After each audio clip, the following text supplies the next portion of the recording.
That's, make sure you don't have anything to do for a while because you're going to be KO'd emotionally by it. But Love Reign Over Me, that's a wildly underrated movie in my humble opinion. To Netflix we go. Go on. Brad Pitt and Angelina Jolie met the Pope. I believe when asked what it was like to be in the presence of someone so close to the divine, the Pope was like, yeah, it was awesome. See what I did there? Yeah. Have you seen that thing where they've got this kid, like one of their millions of kids, but I think the one that was the natural kid, the non-adopted one? I remember when this kid was being born, there was a countdown for it. They're like, it's Brad Pitt and Angelina Jolie's kid. We are waiting for the arrival of the SBE, sexiest baby ever. And, the kid is a girl but identifies more as a guy, so, the kid's walking around in suits and ties and stuff, and they're letting the kid explore sort of gender identity. Girl and bro? Stuff like that. Girl bro. Yeah, girl bro. Exactly. It's an interesting one. I don't know. What do you think? If a kid is... you know what? It's easier for girls in this particular situation. Because if a girl dresses like a boy, it's a tomboy. And people aren't really going to be all that bothered by it. They're really not. When a girl dresses boyishly, well, it's Punky Brewster. But if a 6-year-old boy puts on a dress, well, they're going to get some flack going into school. It's easier for a girl in this particular situation, I think, at a young age. Anyway, I think they're going to have all sorts of problems as they go through life. But a girl that dresses in a Punky Brewster overall style, boyish outfit is just going to be, it's a tomboy. And like I said, a 6-year-old boy that decides, I'm going to wear a tutu to school today. That might not go as smoothly for the kid. What else? But if those are your parents, you can almost go to school with wearing whatever you want.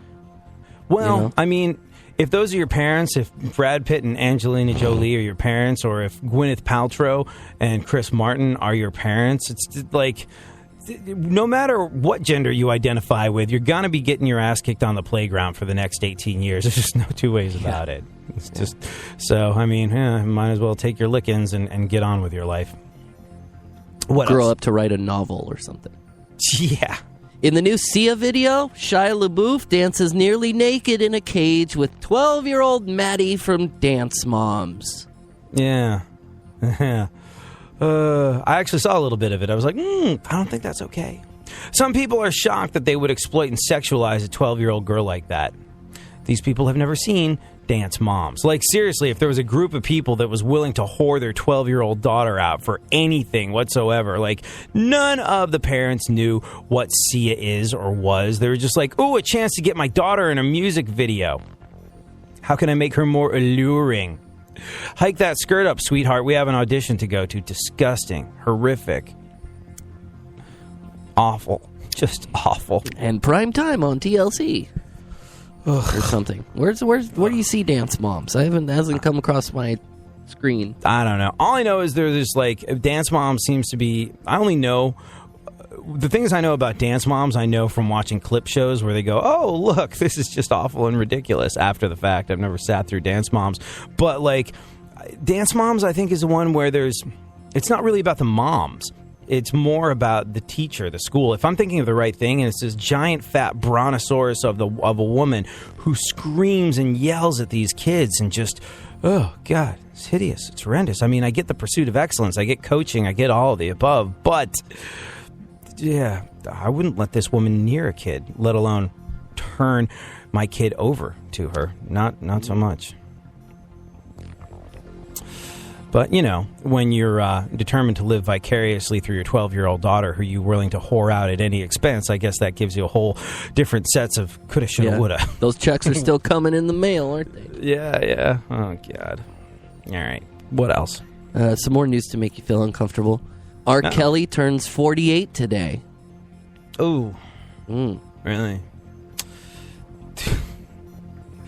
The rapper that should have had the name Master P, older than we all suspected he was. That's going to make me laugh all day. Yeah, you're welcome for that. Whenever I think of R. Kelly, which is not all that often, but whenever I do think of R. Kelly, whether it's the fact that he enjoys urinating on underage girls, or whether it's the fact that he did that, like, somebody gave me as a gag gift, and I wound up watching it because you get sucked in, but somebody gave me the DVD of Trapped in the Closet, like his opera. Like, did you ever see that? I think I heard some of it online. Yeah. No, don't go in the closet. Yeah. I'm trapped in the closet. Been trying to close it. I think that's actually a line from it. But like, all I can think of is that, like, that's the guy who sang the Disney song, I Believe I Can Fly. Or was that that was Disney, wasn't it? It was something big. I can't remember. Made him huge among the preteen population, which gave him a very wide selection of underage girls to urinate on as he chose to. One last piece of news. All right. Charlie Sheen apologized for insulting Kim Kardashian on Twitter. Super. Now just apologize for the last 100 episodes of your horrifically unwatchable sitcom.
With the feelings that are associated with the sad life that I'm bringing, the tears and the singing. Being alive isn't a gift when there's so much you have missed, and so little ringing true. But the words to you by the people you trusted, when it all came down to choosing your ideas, developing your fears. Why sports I always better be like light. Oh, with all the love I have, I'm still alone. There's feelings something I would never wish upon anyone. There's feelings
If your walls could talk, what would they say? I have held the same mirror for 13 years. I have been decorated with purple dinosaurs, baseball teams, and football helmets. I have witnessed 33 Thanksgiving dinners and 1 wedding proposal. I have tiny notches marking the growth of 3 children. I have caused a learning disability. I am the reason that a 5th grader simply can't sit still. I am responsible for a 5-year-old's rage. Just because you can't see lead paint doesn't mean it's not on walls, doors, windows, and sills. Today, lead paint poisoning affects over 1 million children. If your home is built before 1978, your family could be at risk. Let's make all kids lead-free kids. Log on to leadfreekids.org or call 800-424-LEAD. I am the reason a child has trouble hearing. If your walls could talk, what would they say? Brought to you by the Coalition to End Childhood Lead Poisoning, EPA, HUD, and the Ad Council. Go ahead, favorite the show, and enjoy AD on the go. iHeartRadio presents AD.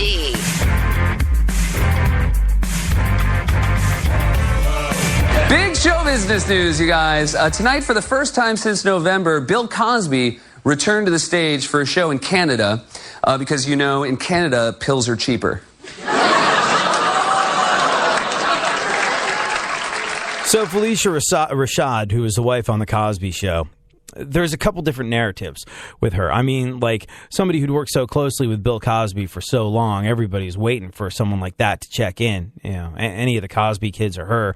But I think, you know, she's perceived as being his television wife. And if there was going to be someone who fell prey to the Cosby Roofie-esque shenanigans, or the alleged Cosby Roofie-esque shenanigans, a lot of people would have thought that she would have been a prime candidate for that. Although it seems like he didn't, if we're going on sort of the stories flying around, it seems like he didn't really mess with anybody that he was working with. It was all sort of not defecating where one sups, if you will. So her testimony is an interesting one, especially because she said a couple of different things. She said, oh, no, someone's trying to ruin his legacy. And then she said she was misquoted. We'll get into that in just a little bit. We'll also talk a little bit about how the American media is kind of cowering in the face of the shootings in Paris by Islamic terrorists. And is that the right thing to do? Are they just looking out for the lives of the people that work for their organizations?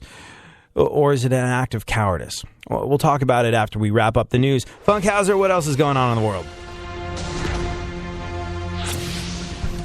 So much stuff. It's just so difficult to coagulate it all together. But here it is.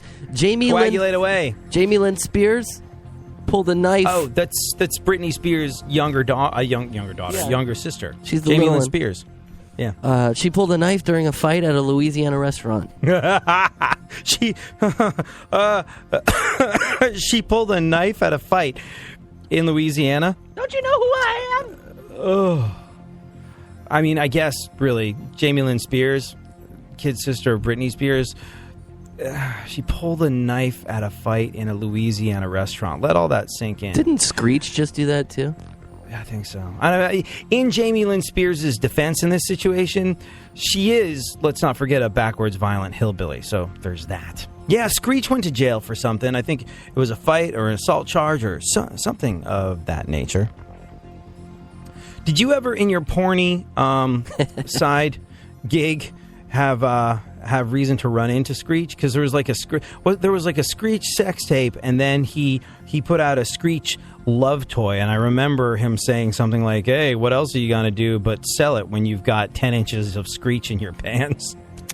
Yeah, he came through, but he had a real lame marketing promotions people, so we couldn't really, they breezed him in and breezed him out. Nobody could really